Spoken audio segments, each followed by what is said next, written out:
So, you wanna be a support player. The position 5, the unsung hero, the hard support. The hard support is literally the only position in the game where you can be 20 minutes in and still be stuck on your boots and nothing else because you spent all your gold on wards and dust. All of this just to make sure your carry doesn't get fucked by the enemy team. So, why would you want to play support? Well, for starters, you'll basically be the unsung hero. The hero in the background that doesn't really get credit for shit. Kinda like Spider-Man in how you're literally the backbone of your team in the early game. But they might flame you if you forget to buy dust. And B, the motherfucking captain. You're basically softly guiding your team to victory with your galaxy brainers. You also get the satisfaction of knowing that you're literally the motherfucking puppet master, pulling all the strings in the game.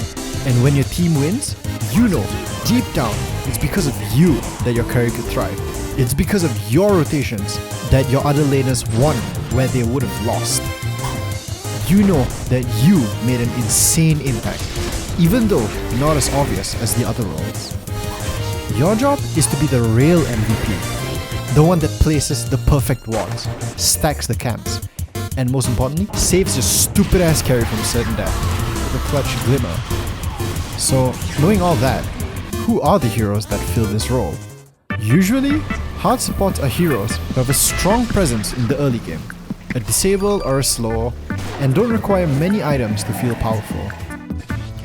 Heroes like Crystal Maiden, Witch Doctor, and Jakiro are usually considered the standard picks for hard support. They have good disable, either in the form of slow, root, or stun, and they also have good damage in the early to mid game. And most importantly, they don't need jack shit for items to be strong. Imagine an enemy Crystal Maiden ulting in the middle of a team fight. If your team has no way to stop it, you're pretty much fucked. It also helps if the hero has utility that stays strong throughout the game, like Venge's Swap or Pudge's Hook. These repositioning tools help them stay relevant at minute 40 even with 0 items, because they can set up game-changing catches. There are also the pure healing and safe supports like Ayu and Tinker, who are almost completely focused on saving your allies. Heroes like these come in clutch when the going gets tough, but sacrifice solo play in exchange. Well, like I explained in the previous video, so you wanna play carry, the lanes in Dota are separated into 3 asymmetrical lanes. The off lane, mid lane, and finally where you and your carry will be going to, the safe lane. Now, as a hard support, you're expected to literally babysit your shit-eating, brain-dead carry while they farm, or you can bet your ass they'll start feeding their ass off. When the laning phase starts, your positioning is absolutely crucial for making sure your carry can farm comfortably. You're gonna need to cover your carry's ass so they don't get harassed. Enemy supports will try their fucking hardest to hit your carry and deny the creeps, so you're gonna have to walk in a way where you will fuck with them before they fuck with your carry.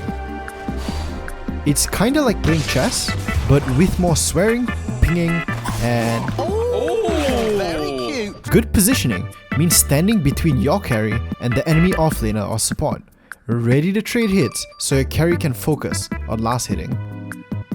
Bad positioning is hiding behind your carry like a scared little bitch while he gets his ass handed to him. Don't be that guy.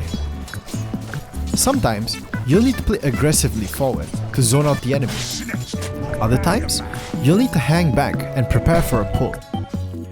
Reading the lane and adjusting your position accordingly is what separates the good supports from the great ones. So, what does the support do most of the time? From minute 1 to 15 or 20, you are expected to do everything to make your carry's life easier. Your carry needs to farm? Harass the enemy laner so he can safely do so. Your lane is pushed up? Stack and pull, or even single pull the fucking small camp. Your mid is getting ganked? TP mid to help that motherfucker out. Map is dark? Buy some fucking wards. They are free. Put them down and deward your enemy's dumbass wards while you're at it. And speaking of wards, for the love of God, don't just place them in the same spots every time. like a herald. Think about where your team needs vision based on the current game state.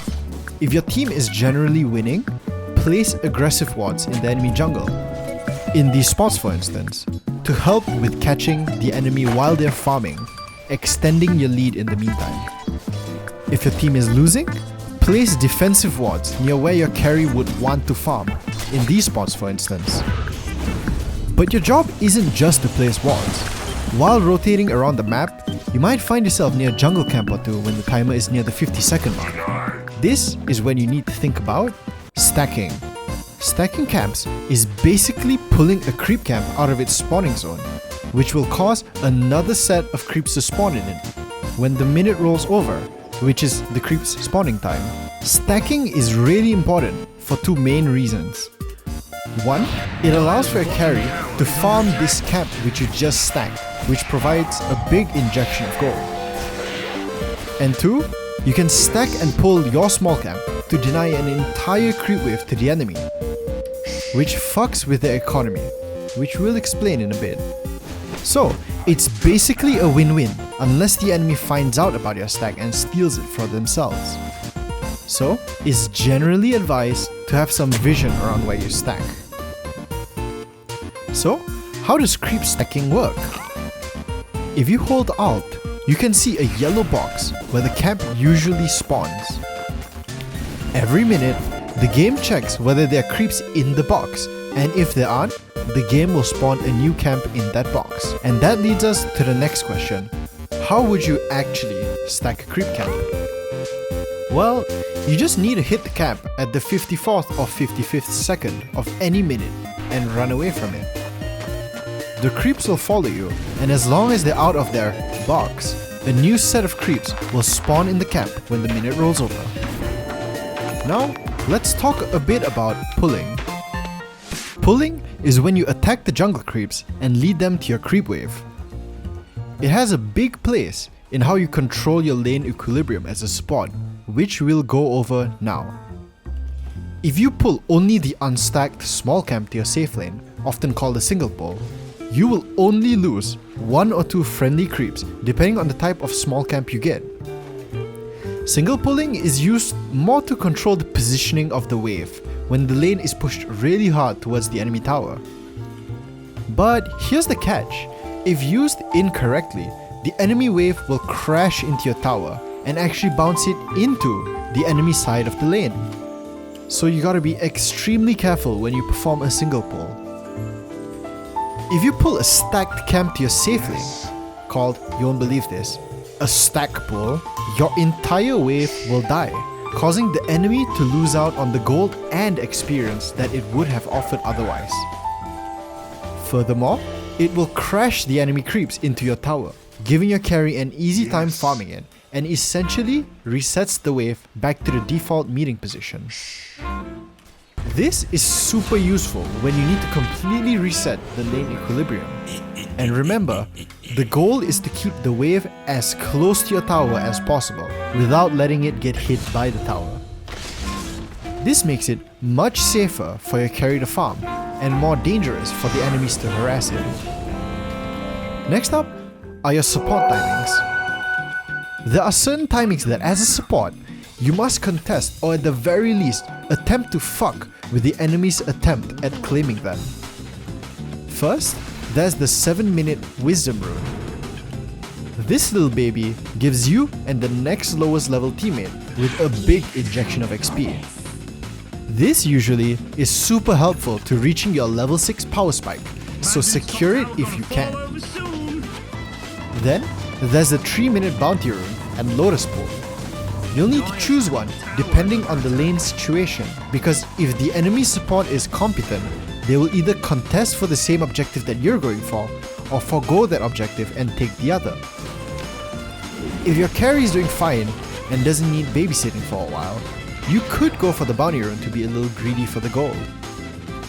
But if they're struggling a little, maybe stick around and grab the Lotus instead. Of course, the best case scenario would be to shove the lane hard and have your carry secure the Lotus while you get the bounty, but that requires 1. A winning matchup, and 2. A way to quickly clear the wave. which is unfortunately not available in all heroes. But if it is, we take what we can get. Missing these timings is basically throwing away free gold, XP, and regen into the garbage. Basically, if you don't do this, what the fuck are you doing, bro? Let's move on to itemization. Well, there's actually a number of ways you can itemize as a support, which I'm thinking of making a completely separate video for. But here's the basics of what you need to know as a support. You need to stock up on healing items to keep up the harass and keep your carry healthy. Items like tangos and salves come in handy when that's the case. You'll also need some mana regenerating items, so you can use your spells throughout the laning phase without worry. Items like clarities and mangoes. Some supports are very mana dependent, so a mango at the right moment could be the difference between a kill and a missed opportunity. If you find yourself up against a spammy spellcaster on the enemy side, you might want to invest in a magic stick, which would passively recover your mana and HP based on how much the enemy casts. Also, remember, never forget to buy wards. Buying sentries to block the enemy camp is crucial to stop them from pulling and controlling the creep equilibrium. The enemy will probably try to block your small camp to stop you from doing the same, so you gotta keep rewarding the camp at the same time. True, it is a huge gold sink, but it's a worthy price to pay so that your dumbass carry can farm safely and carry you later on in the game. And for the love of God, if your carry is sitting there at a third of his HP getting harassed out of his mind, and you're sitting there with all of your HP and mana, you need to rethink the way you play the laning phase to try to take some burden off of your carry. But anyways, let's talk about rotations. As a support, you need to be willing to rotate a lot. But here's the kicker. Every rotation's benefit must outweigh the cost of leaving your carry out to dry. TP mid to help? Absolutely, if they're getting ganked and your contribution can turn the fight. Plus, if your mid lane wins their lane, it often has more impact than if your safe lane is winning in the early game. TP offlane help? Sure, if there's a chance for a kill or to save your offlaner from a dive. Just make sure you communicate to your carry to play a little safer while you're gone. The key to this is always to ask yourself, what is the most impactful thing I could be doing right now? Sometimes it's babysitting your carry, sometimes it's stacking or pulling, sometimes it's securing your rune timings, or sometimes even to rotate to save a teammate or kill an enemy. This is something you get a sense for the more you play support. You'll make mistakes as you go along, but as long as you learn from them, you'll become a better player over time. Don't let your current failures discourage you from your future prospects. After all, you're already watching this boring ass guide on how to improve. You're already on your way to becoming a good support. But enough with that shit. So, all this talk about supporting, but how the fuck would you actually do it effectively? First things first, communication is key. Yes. Let your carry know when you're leaving the lane. Make sure to do so when you pull, stack, or while securing your objectives. Make sure you ping when you spot an enemy rotating. Quick tip here, you can hold Alt and click on the enemy's portrait on top, which will call them as missing. Also, if you hold Ctrl and Alt when clicking the enemy's portrait, it will say that they have returned. The second thing is, you gotta always be doing something. Like I mentioned in the previous example, if you're standing behind your carry watching them last hit, you're wasting your valuable time. Harass the enemy. Look at the clock to see if a timing is coming up. Stack camps. Place wards. De-ward. Pull creeps. There's a million things you could be doing, so make the most of your time. Third is your item progression. As a support, you need to be smart about your items, since you'll probably be broke most of the game. Make sure to start the game with regen and wards, transitioning into a boots and a wand, Then think about your usual utility items like Force Staff, Glimmer, or whatever your team needs most. Fourth, positioning in teamfights. Usually as a support, you're the squishiest in your team, and as a result, you usually want to stay in the back of your team, cast your spells, and then reposition. Don't be the first to die in every fight because you were in a position to get caught off by the enemy, like a dumbass. So, by when should you start leaving your carry alone rather than babysitting? This depends on a few factors actually. Factors like, can your carry farm safely alone? If they have escape mechanisms like Jug's spin or AM's blink, then they can probably handle themselves for a while. You also need to consider, does your team need you elsewhere urgently? Maybe mid is getting absolutely crushed and you need to help gank to equalize it. And also, you gotta think about if there are objectives to secure. Runes, Lotus, Wisdom, etc. Generally, around the 10-minute mark is when you might want to start roaming a little more, but this isn't a hard rule. Some games, you'll be glued to your carry side for 15 plus minutes if the enemy is constantly pressuring them. Use your judgment and remember that your job is to have the most impact as possible in the early to mid game, which is when you're strongest relatively to the other characters. Sometimes that means sticking with your carry, sometimes it means creating chaos elsewhere. So that's pretty much all you need to know to get out started as a support in Dota. Like the video if it helped you out. Bye bye now.